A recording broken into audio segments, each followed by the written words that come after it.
Hello friends, എല്ലാവർക്കും എൻ്റെ YouTube ചാനലിലേക്ക് സ്വാഗതം. ആദ്യമായിട്ട് കാണുന്നവരൊക്കെ സബ്സ്ക്രൈബും ലൈക്കും ഒക്കെ ചെയ്തൊന്ന് സപ്പോർട്ട് ചെയ്യണേ. കമൻറ്റൊക്കെ ഇടണം കേട്ടോ.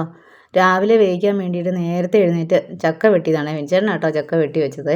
പക്ഷേ അത് പഴുത്തു പോയേ, വേവിക്കാൻ കൊള്ളുകയില്ല.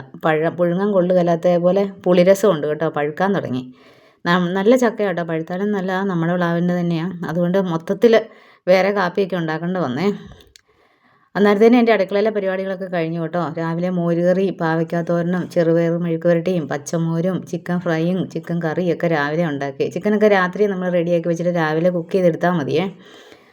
അപ്പോൾ രാവിലത്തെ പണികൾ അത്രയും കഴിഞ്ഞു. ഇതിൻ്റെ വീഡിയോ പിടിക്കണമെന്നുണ്ടായിരുന്നു. അപ്പോൾ ചക്ക കഴിക്കണമല്ലോ എന്ന് ഓർത്തുകൊണ്ട് ചക്കയ്ക്ക് അരപ്പൊക്കെ ആക്കി വെച്ചായിരുന്നു. അപ്പോൾ പുളിച്ച് പോകുന്ന ഒരിക്കലും ഓർത്തില്ല. വൈകുന്നേരം ഇട്ട് വെച്ചതായിരുന്നു ഇന്നലെ. പിന്നെ അടുക്കളപ്പണിയൊക്കെ ഇങ്ങനെ കഴിഞ്ഞു. ഇനി പിന്നെ നമ്മളൊരു ചെറിയ വർക്ക് കൂടി ചെയ്യുന്നുണ്ട്. ഒരു സീക്വൻസ് വർക്കാണേ. ഇതെന്ന് പറഞ്ഞാൽ ചെറിയ വില കൊടുത്ത് നമുക്ക് സീക്വൻസ് കിട്ടുകയും ചെയ്യും. ഇച്ചിരി സമയമൊക്കെ സ്പെൻഡ് ചെയ്യാൻ തയ്യാറാണെങ്കിൽ നമുക്ക് നല്ലപോലെ വർക്കൊക്കെ ചെയ്ത് സാരിയിലും ചുരിദാറിലും ബ്ലൗസിലും ഒക്കെ ചെയ്തെടുക്കാം കേട്ടോ. അന്നേരം സീക്വൻസ് പല രീതിയിലുണ്ട്. എന്ന് പറഞ്ഞാൽ പ്ലെയിൻ ആയിട്ടുള്ളതുണ്ട്, ഫ്ലവർ ഷേപ്പ് ഉള്ളതുണ്ട്, കേപ്പ് ഷേപ്പ് ഉള്ളതുണ്ട്. പല സൈസിലാണ് സീക്വൻസ് ഇരിക്കുന്നത്. നിസാര വിലയുള്ളൂ താനും. പിന്നെ അതിന് ഹോളുണ്ടല്ലോ. നമ്മൾ സാധാരണ തയ്ക്കുന്ന സൂചി നൂല് ഉപയോഗിക്കുന്നത് എപ്പോഴും നല്ലതേ. അല്ലാണ്ട് ഈ നമ്മളെ കഴിനൂലെടുത്ത് കഴിഞ്ഞാൽ പൊട്ടിപ്പോകും, കൂടുതലും പൊട്ടിപ്പോകാൻ സാധ്യതയുണ്ട്. അതല്ലെങ്കിൽ പിന്നെ ഈ എന്നാ പറയുന്നത്, ഈ ചൂണ്ടനൂല് പോലത്തെ ഒരു സൈസ് നൂലുണ്ടല്ലോ, സിൽക്ക്.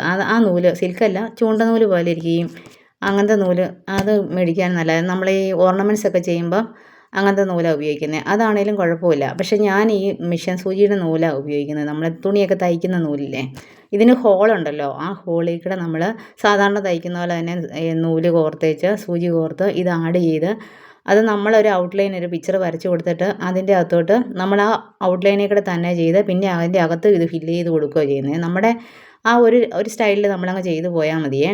പിന്നെ ഈ ഫ്ലവർ സീക്വൻസ് ചെയ്യുമ്പം അതിന് ചേരുന്ന കളറുള്ള ഒരു കളർ കോമ്പിനേഷൻ ഉണ്ടല്ലോ, അങ്ങനത്തെ ബീഡ്സ് വേണം ഉപയോഗിക്കാൻ. അന്നേരം നല്ല രസമാണ് കേട്ടോ.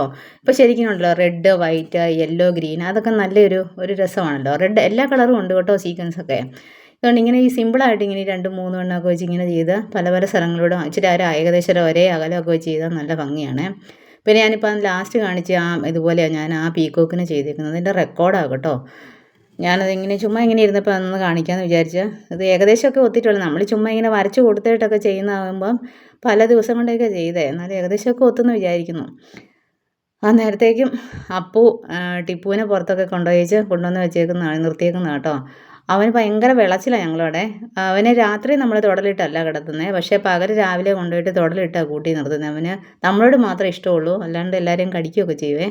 അവന് കുഞ്ഞിലെ ഇഞ്ചക്ഷൻ എടുത്ത കൈ കാണിച്ചു തരുന്നത്, കുത്തി വെച്ച കൈ ഏതാണെന്ന് ചോദിക്കുമ്പോൾ കൈ ഇങ്ങനെ കാണിച്ചു തരും കേട്ടോ. എന്നിട്ട് പിന്നീട് മൂളും, സങ്കടമാണ്. കുഞ്ഞിലെന്ന് പറഞ്ഞാൽ ഒരു വയസ്സൊക്കെ ആറായപ്പോഴാണ് ഈ ഇഞ്ചക്ഷൻ എടുത്തതേ. കയ്യിലാണ് ഞാൻ ചെയ്തത്. അപ്പോൾ ഇപ്പോൾ അവന് 6 വയസ്സുണ്ട്. ഇപ്പോഴും അത് പറയുമ്പോൾ പുള്ളിക്ക് സങ്കടമാണ്. പാവം കേട്ടോ. അപ്പോൾ ഇന്ന് ഇത്രേ ഉള്ളേ.